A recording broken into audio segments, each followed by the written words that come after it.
السلام علیکم ورحمۃ اللہ وبرکاتہ۔ وعلیکم السلام۔ الحمد لولیہ والصلاة والسلام علی نبیہ اما بعد،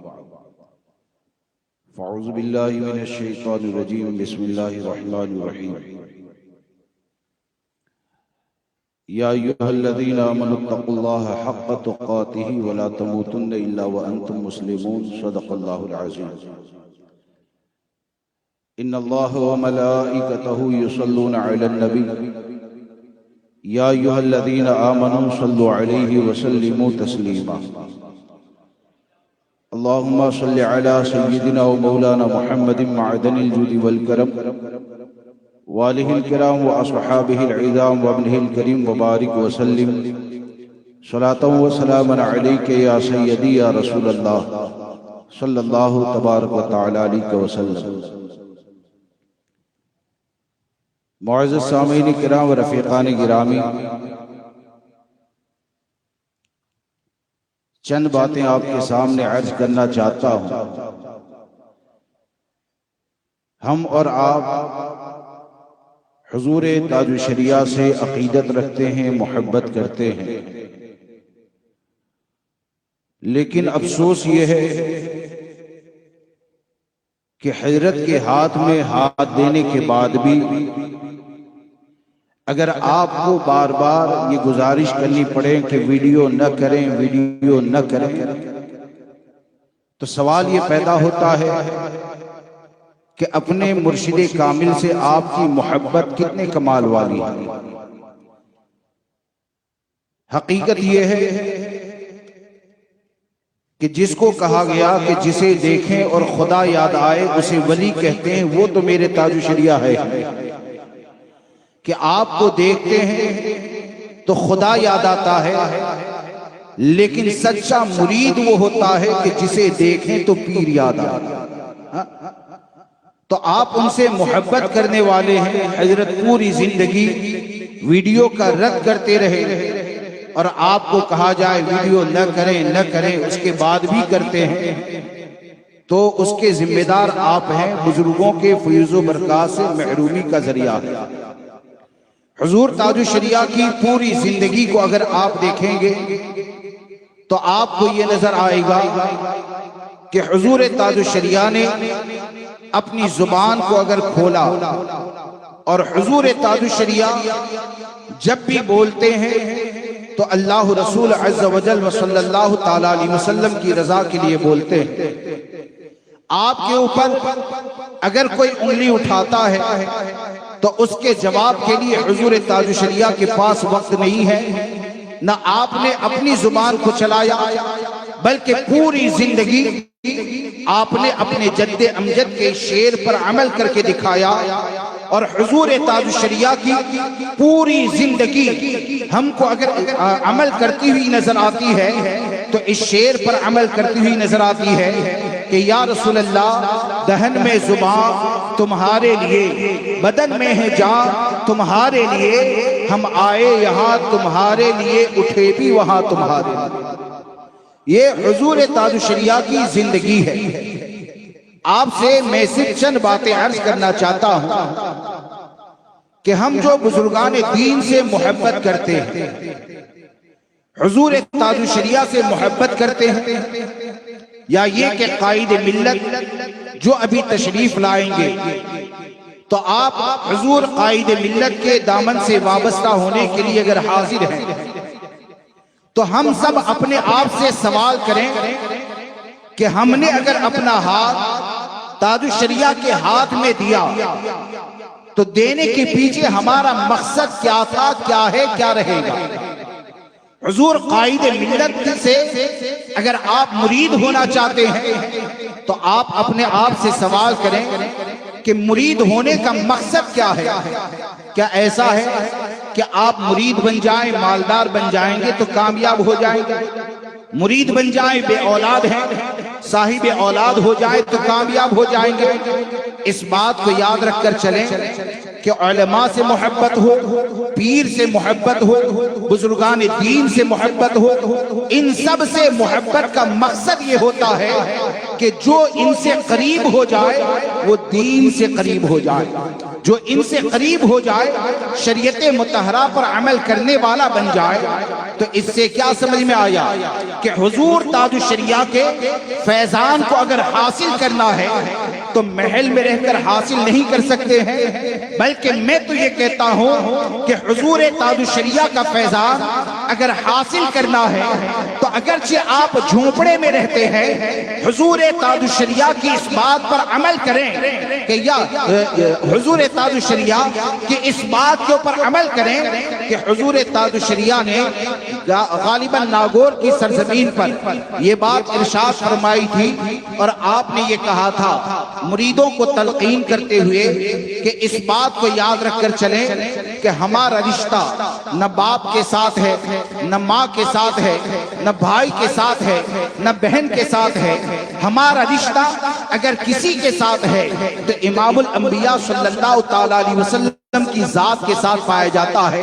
پھر آپ ارشاد فرماتے ہیں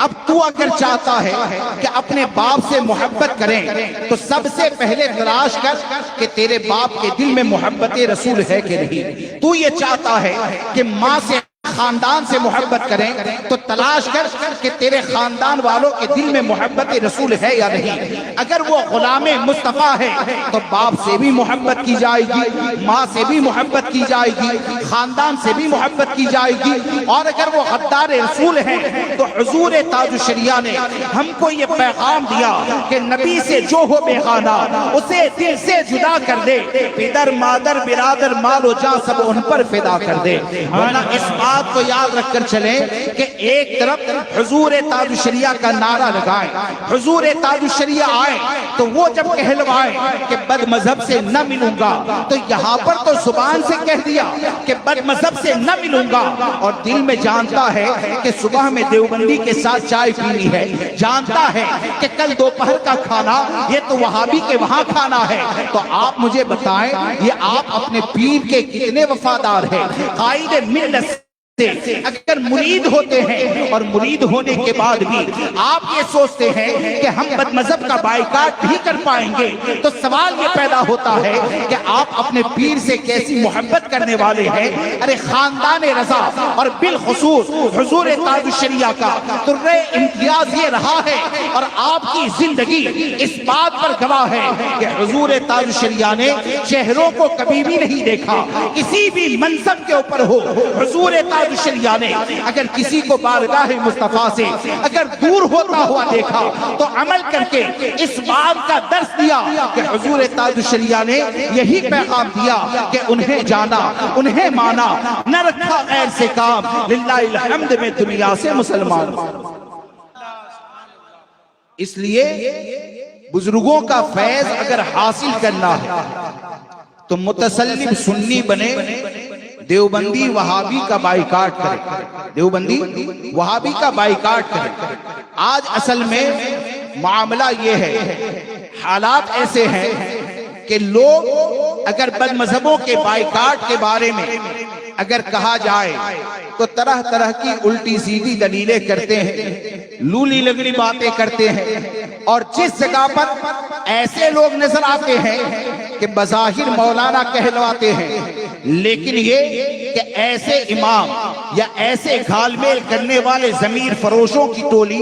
کہ جو دیوبندیوں سے اعلانیہ ملتے ہیں، دیوبندی سنی کا نکاح ہوتا ہے تو پڑھانے کے لیے بھی چلے جاتے ہیں، نماز جنازہ کا معاملہ ہے تو نماز جنازہ میں بھی شریک ہو جاتے ہیں، اور لوگ یہ کہتے ہیں کہ کیا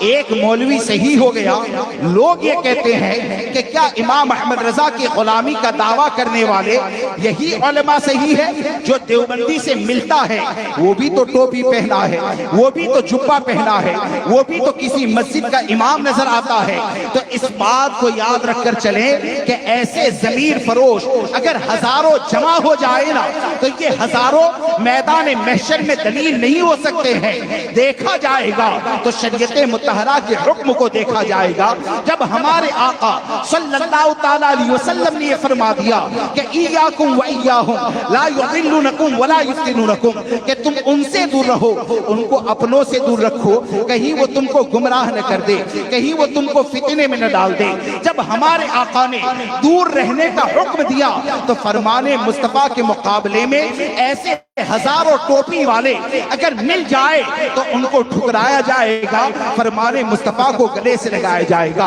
اور جو متسلب سنی بن کر رہے گا اور ایسے لوگوں کا بائیکاٹ کرے گا تو یقین جانے اللہ تبارک و تعالی دونوں جہاں میں انہیں عزتیں عطا فرمائے گا۔ آج کیا سمجھا آپ نے کہ ٹوپی پہن لیا، کسی مسجد کا اگر امام بن گیا تو اگرچہ دیوبندی کا نکاح پڑھائے وہ آپ کا قائد ہے، کیا آپ یہ سمجھتے ہیں کسی دیوبندی وہابی کی نماز پڑھانے کے لیے کسی مسجد کا امام اگر کھڑا ہو جاتا ہے تو کیا وہ تمہارا قائد ہے؟ ارے قائد و رہبر کسے کہتے ہیں؟ اگر رہبر کی شان کو اگر تلاش کرنا ہے تو حضور تاج الشریعہ کی زندگی میں تلاش کریں۔ رہبر کسے کہتے ہیں؟ اگر آپ کو دیکھنا ہے تو حضور تاج الشریعہ کو دیکھیں کہ میرے تاج الشریعہ کا معاملہ یہ ہے کہ فتنے اٹھتے ہیں تو ہر جگہ پر جہاں پر خاموشی نظر آتی ہے وہیں پر میرے تاج الشریعہ وہ ہے جو اپنی زبان اور قلم کے ذریعے ہمارے ایمان و عقیدے کی حفاظت کی کوشش کرتے ہیں۔ اور ہم کو یہ بتایا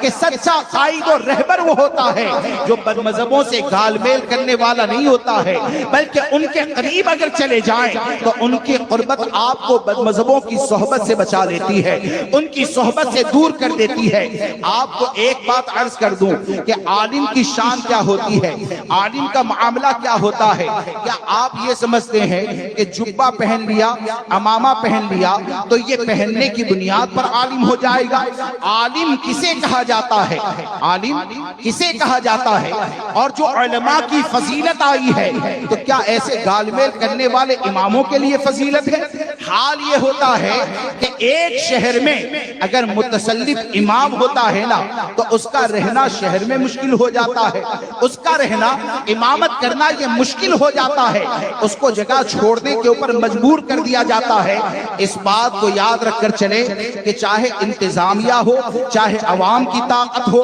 چاہے کوئی بھی ہو، یہ جتنی طاقت کے بلبوتے کے اوپر علماء حق کے اوپر ظلم کیا جاتا ہے یا ایسے ائمہ جو بد مذہبوں سے بچنا چاہتے ہیں ان کو اگر مساجد سے نکالا جاتا ہے نا تو طاقت یہاں پر چلے گی، میدان محشر میں کامیاب وہ تم کو نکلنے والا امام ہی نظر آئے گا۔ طاقت و قوت کا کام یہاں پر ہوگا لیکن میدان محشر میں اگر پناہ تلاش کرو گے تو تم کو پناہ نظر نہ آئے گی۔ عالم کسے کہا جاتا ہے؟ عالم کی شان کیا ہوتی ہے؟ سرکار سیدی اعلیٰ حضرت فاضل بریلوی رضی اللہ تبارک و تعالیٰ سے ایک سوال ہوا، ایک تو عالم کسے کہتے ہیں وہ سمجھے، اور پھر اس فتوے کی روشنی میں حضور تاج الشریعہ کی زندگی کے بارے میں غور کریں کہ امام اہل سنت سے ایک سوال ہوا تھا ایک مسئلے کے بارے میں، اور آخر کے اندر یہ جملہ لکھا تھا کہ جواب دینے میں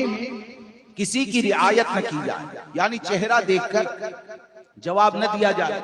بلکہ جو حکم شرع ہے اسے بیان کر دیا جائے۔ امام اہل سنت سرکار سیدی اعلیٰ حضرت فاضل بریلوی رضی اللہ تبارک و تعالیٰ نے فرمایا کہ پہلے تو یہ کہ سوال کرنے والے کو علماء کی بارگاہ کا ادب سیکھنا چاہیے۔ کیا فرمایا؟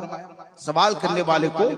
علماء کی بارگاہ کا ادب سیکھنا چاہیے کہ جب تم نے یہ لکھا کیا فرماتے ہیں علماء دین،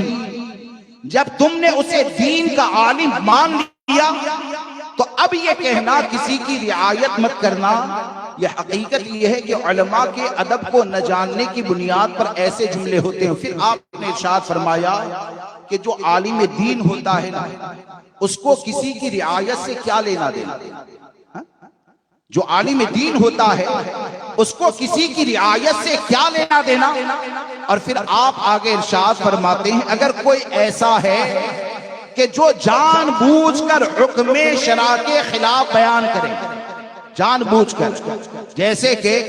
ایک متسلب عالم کے پاس عوام مسئلہ پوچھنے کے لیے آئے کہ دیوبندی کی نماز پڑھا سکتے ہیں کہ نہیں پڑھا سکتے ہیں، تو بولے کہ مت پڑھاؤ۔ اور جو ضمیر فروش ہے یا یہ کہ لوگوں کی جیب کے اوپر نظر رکھنے والے ہیں اور نماز پڑھا بھی دیتے ہیں، تو ایسے 10 لوگ جمع ہو جاتے ہیں تو لوگ یہ کہتے ہیں کہ یہ 10 نے تو اجازت دی، ایک اجازت نہیں دیتا ہے۔ ارے 10 نے اجازت دی، وہ اجازت کہاں مانی جائے گی؟ امام اہل سنت نے فرمایا کہ جو عالم جان بوجھ کر حکم شرع کے خلاف بیان کرے، جان بوجھ کر حکم شرع کے خلاف بولے، تو آپ فرماتے ہیں وہ عالم دین کب ہوا؟ وہ تو نائب شیطان ہوا۔ کیا ہوا؟ وہ عالم دین نہ ہوا جو آپ کو بد مذہبوں کے قریب لے جائے، جو اپنے عمل کے ذریعے آپ کو دیوبندیت اور وہابیت سے قریب کر دیں۔ تو امام احمد رضا فرماتے ہیں کہ وہ عالم دین نہ ہوا، وہ تو نائب شیطان ہوا۔ اب آپ خود فیصلہ کریں کہ عالم یہ جبہ پہننے سے نہیں ہوتا ہے، بلکہ عالم کا جو منصب ہوتا ہے، عالم کی جو فضیلت ہوتی ہے، اس فضیلت کو تلاش کرنا ہے۔ تو آپ حضور تاج الشریعہ کی زندگی کو دیکھیں کہ آپ نے لوگوں کے طعنے کو نہیں دیکھا، آپ نے لوگوں کی مخالفت کو نہیں دیکھا، بلکہ آپ پوری زندگی حق بات کا اعلان کرتے رہے۔ جب بھی کوئی گمراہیت کا معاملہ اٹھتا تھا تو حضور تاج الشریعہ نے اس حدیث پاک پر عمل کرتے ہوئے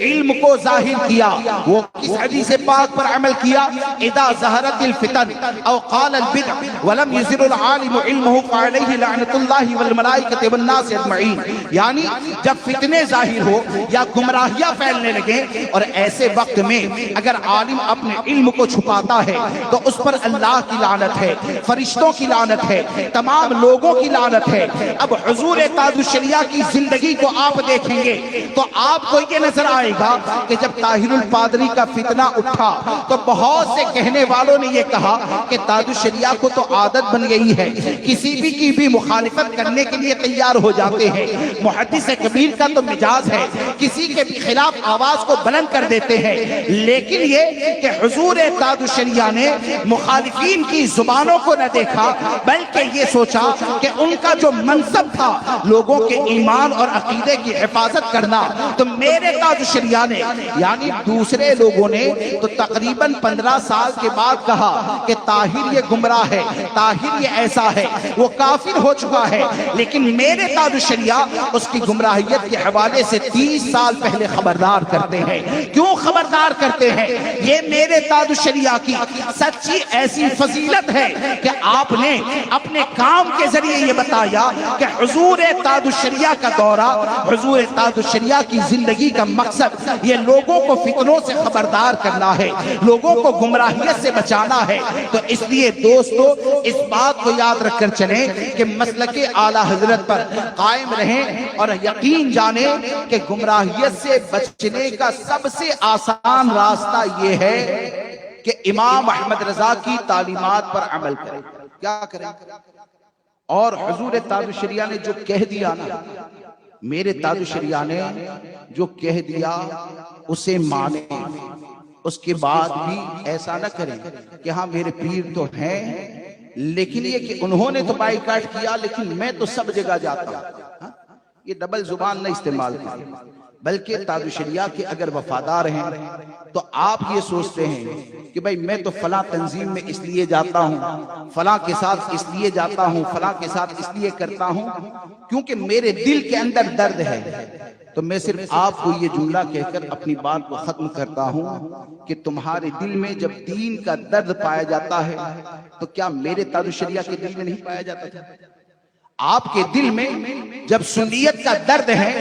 تو کیا حضور تاج الشریعہ کے دل کے اندر سنیت کا درد نہیں پایا جاتا تھا؟